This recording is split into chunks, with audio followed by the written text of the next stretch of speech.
Taking close-up photographs of plants requires careful attention to detail and the right equipment.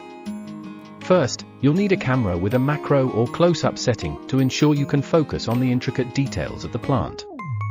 When choosing the aperture, a smaller f-stop, e.g. f2.8, will create a shallow depth of field, allowing the plant to stand out against a blurred background. Adjusting the shutter speed is essential for preventing motion blur, especially if you're shooting in natural light or outdoors.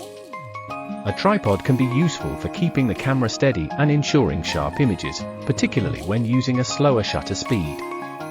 Additionally, consider using a reflector to manipulate the light and create the desired effect on the plant. Experiment with different angles and perspective to capture the plant in a unique and visually appealing way.